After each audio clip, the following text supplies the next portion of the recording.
আলু আর টমেটো সেদ্ধ দেখে কি ভাবতেছেন? ভর্তা বানাবো? বানাবো, কিন্তু একটা স্পেশাল জিনিসের জন্য। এই স্পেশাল জিনিসটা হলো ফুচকা। বাসা অনেক দিন আগে ফুচকা আনা হয়েছিল, সব কিছুই আনা হয়েছিল, কিন্তু ফুচকা বানানো সময় পাইনি। এত টেনশন, এত ঝামেলার মধ্যে খাইতেও ইচ্ছা করে নাই, কিছু করতেও ইচ্ছা করে নাই। তা আজকে রাত 12টা হঠাৎ করে মনে হলো ফুচকা খামো। এখন যা দেখি ডাবলি বোট আনা হয়নি। এখন কি করি? রাত 12টা বাজে, তার দোকান খোলা পাবো না। তাই আলু আর টমেটো সিদ্ধ করে নিই। অবশ্যই চটপটি মশলা লাগবে, তাহলে টেস্টটা দ্বিগুণ বেড়ে যায়। এখন দিয়ে দিব লবণ, যদি বিট লবণ থাকেন দিতে পারেন।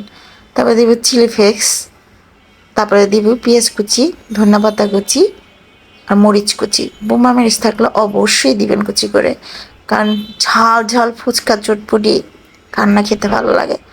তা আমি এখন দিয়ে দিলাম একটু মরিচের গুঁড়া, যেহেতু বোম্বাই মরিচ নাই, তাই শুকনো মরিচের ঘেরানোর জন্য, একটু ঝাল বেশি হওয়ার জন্য দিয়ে দিলাম। আর দিয়ে দিলাম চটপটি মশলা, আর দিয়ে দিলাম তেঁতুল। অবশ্যই তেঁতুলটা লাগবে, তেঁতুলের টকটা বেশি টেস্ট বাড়ায়। ওটা না থাকলে লেবু রস দিয়ে করতে পারেন।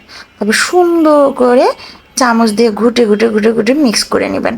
করার পরে একটা একটা করে ফুচকার ভিতরে ভরবো, তারপরে খাবো।